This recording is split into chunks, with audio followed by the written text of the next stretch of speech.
Let's move to business now, where the South African Reserve Bank on Thursday held its benchmark interest rate at 8.25%, as expected by economists, amidst persistent inflation and concerns about a potential global economic slowdown.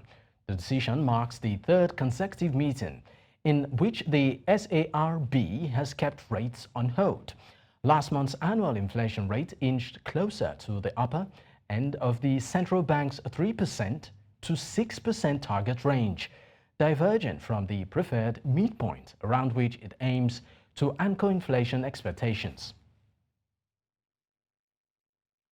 And of course, joining me on the news right now from Johannesburg, South Africa, is Gabriel Crouse, economic analyst, who joins on the news now. Thank you so much for your time, Gabriel.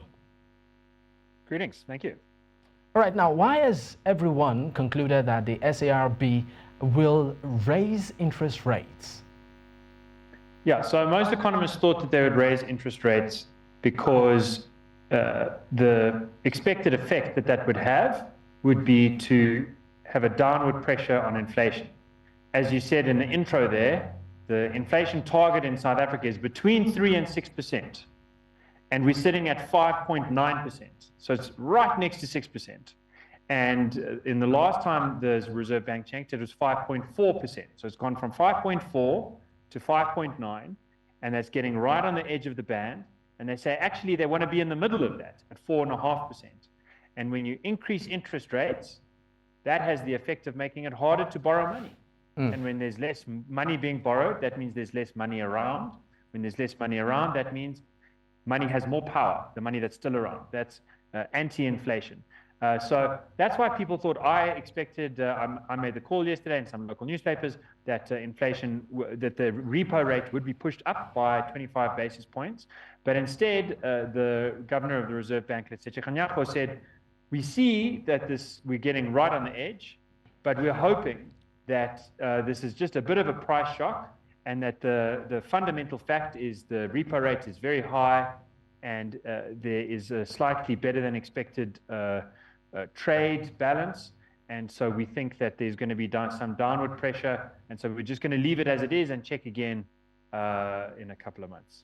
Now, News Central's business desk actually did report that the World Bank urging most central banks to avoid raising interest rates due to its effect on businesses. Why was this, particular call ignored?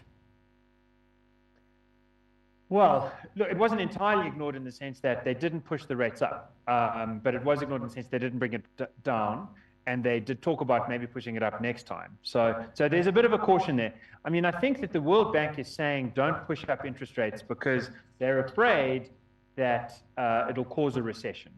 So it's as I was just saying a moment earlier, if you want inflation to come down, you must push the interest rates up because it makes it hard to borrow money. Then those who want to borrow money to start a new business, maybe they can't do it, so they don't start the new business. For most people, the big difference actually is if they've borrowed money to buy a house, then it's more expensive to pay back that monthly mortgage. And so there's less money to spend on this and that, and so there's less money for other businesses to compete for. So when you push interest rates up, making it harder to borrow, that reduces economic activity, and it reduces what economists call net consumer demand. And that triggers a recession. Now, in South Africa, we're very close to having a recession in any case. So if you push the repo rate up, you can cause a recession. And I think what the World Bank is worried about is they see first world countries, especially America. America borrowed trillions of dollars. And now to deal with that, they push their own interest rates up. And then it makes it very nice to keep your money in America in dollars because it's secure and you're getting a good interest rate. And then that creates an incentive for other countries like South Africa, Nigeria, etc., to push their own interest rates up, to try and compete now to get the money back. The dollar, they're offering more interest, we must offer even more interest to bring the money back. And the World Bank is worried that there's going to be a kind of race around the world to increase interest rates, and that'll have a negative impact on consumer demand. It'll make it harder for new businesses to start and people to keep paying their mortgages. So that's their concern. But on the other hand, we all know how terrible inflation is. If it gets out of hand, it means that the money you're getting is by the end of the month, you can't make ends meet because the prices keep being hiked. So we're living in a world where, productivity has been inhibited. The fundamentals are not working so well. And then these accounting tricks are used to try and cover over it, but they've got costs if it goes too much with interest rates, and it's also got costs if it goes too much with inflation. All right. Now, you mentioned a key word. You kept using the word borrow. We know that quite a number of African countries are actually in, well, I call it a debt trap. Many of them, a chunk of the budget is used to finance, monies borrowed from, countries and also institutions across the globe. And how can these countries survive? Because if I got you correctly, you're saying that if the interest rate goes up or drops, it's difficult to borrow. So how do you sort of reconcile all of these, factors right now to ensure that the economy is stable? So I subscribe to a theory called the fiscal theory of the price level. John Cochrane at Stanford University is the most recent proponent of it, but it's really been the fundamental idea, I think, since the 19th century. And here's the answer to your question. When you borrow money, you have to spend it wisely. Otherwise, you get caught in a debt trap. And then that's very terrible. And the worst is when a government borrows money, it really has to spend it wisely. Because if it doesn't, a government has a very special power. If a private company borrows money, it borrows too much, it can't actually make the business work. It'll go bankrupt. Then it's sad for those who have lent it the money. They're not going to get their money back. But at least the buck stops there. If a government borrows money and it can't pay it back, the government has guns. It's got the power of extracting taxes by force. And so it keeps forcing you to pay it more money so it can pay back its debts.